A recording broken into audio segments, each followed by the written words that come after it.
நம்பிக்கையிலும் எதிர்நோக்கிலும் நடக்கச் செய்யும் தூய ஆவியை பற்றி இன்று அறிவோம். திருவிவிலியம் கூறுகிறது, நாம் கடினமான சூழ்நிலைகளுக்குள் கடந்து வரும்போது தூய ஆவியார் உங்கள் வழியாக பேசுவார். நானே உங்களுக்கு நாவன்மையையும் ஞானத்தையும் கொடுப்பேன். உங்கள் எதிரில் எவராலும் உங்களை எதிர்த்து நிற்கவும் எதிர்த்து பேசவும் முடியாது. லூக்கா எழுதிய நற்செய்தி 21ஆம் அதிகாரம் இறை திருவசனம் 15. நமக்காக பிறர் மூலமாகவும் தூய ஆவியார் பேசுவார். தூய ஆவியார் எப்போதும் எனக்காக யுத்தம் செய்பவர். அவர் எனக்காக பரிந்து பேசி பல முறை வெற்றி சிறக்க பண்ணி இருக்கிறார். சிக்கலான வழக்குகளில் சிக்கிய பல கடவுளுடைய மனிதர்களை தூய ஆவியார் காப்பாற்றி இருக்கிறார். ஆம், அவர் வழக்காடுபவர், நம் பதிலாள், துணையாளர், வழக்காடுபவர், உதவி செய்பவர், பலப்படுத்துபவர் என்ற பதங்களை பதிலாள் என்றும் மொழிபெயர்க்கலாம். தூய ஆவி உங்களுக்கு பதிலாள் என்பது உங்களுக்கு தெரியுமா? உங்கள் பலம் குன்றும்போது அவர் தாங்குவார். நீங்கள் ஏறக்குறைய கைவிடப்படும் சூழலில் அவர் பொறுப்பெடுப்பார். உங்களால் தொடர்ந்து செயல்பட முடியாத போது அவர் உங்களை ஆளுகை செய்வார். அவர் ஒரு உண்மையான பதிலாள். பல நிறுவனங்களில் மின்னாற்றல் உற்பத்தி செய்யும் இயந்திரம் வைத்திருப்பார்கள். மின்னோட்டம் தடைபடும் போது இந்த இயந்திரம் பயன்படும். இதேபோல தூய ஆவியும் நமது ஞானம் குறையும் போது நம்மை பொறுப்பெடுக்க காத்திருக்கும் ஒரு பதிலாள். பல கடவுளின் மனிதர்கள் இதை அனுபவித்திருக்கிறார்கள்.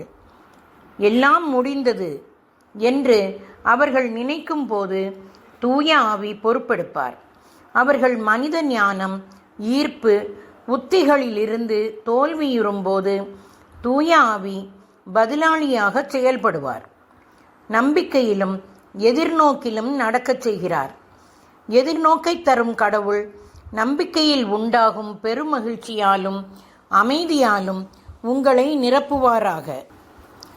அவ்வாறு தூய ஆவியின் வல்லமையால் நீங்கள் இன்னும் மிகுதியான எதிர்நோக்குடன் வாழ அருள் புரிவாராக. நமது நம்பிக்கையில் தொடர்ந்து செல்வது தூய ஆவியின் துணையால் ஆகும். அந்த நம்பிக்கை தளர்வுறாது, வாழ்வு முழுவதும் தொடரும். பொறுமையோடு கூடிய எதிர்நோக்குடைய தூய ஆவியில் நிறைந்த மனிதர் எந்த சூழ்நிலை என்றாலும் அவர் நம்புவார்.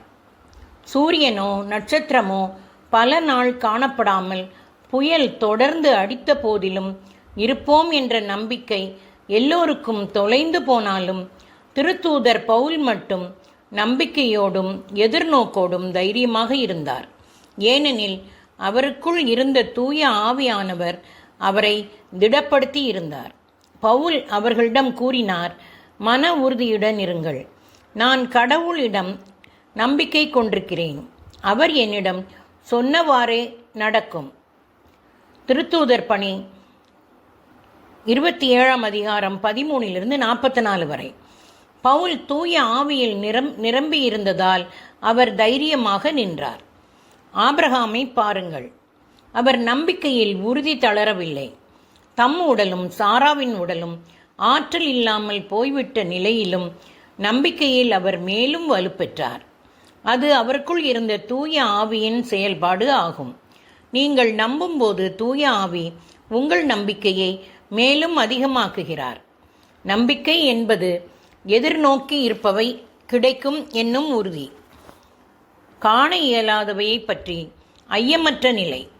நம்பிக்கையினாலே ஏனோக் எடுத்துக்கொள்ளப்பட்டார். நம்பிக்கையினாலே மலடியாய் இருந்த சாராள் குழந்தை பெறும் வல்லமை பெற்றார். அரசனது கோபத்தைக் கண்டு அஞ்சாமல் எகிப்தை விட்டு மோசே வெளியேறியது நம்பிக்கையினால்தான். நமக்கு வாக்களித்தவர் நம்பிக்கைக்குரியவர். எனவே நாம் எதிர்நோக்கி இருப்பதை பற்றி தயக்கமின்றி அறிக்கையிடுவதில் நிலையாயிருப்போமாக. நம்பிக்கையையும் எதிர்நோக்கையும் பற்றி கொண்டிருப்பது தூய ஆவியின் வல்லமை இருந்தால்தான் முடியும்.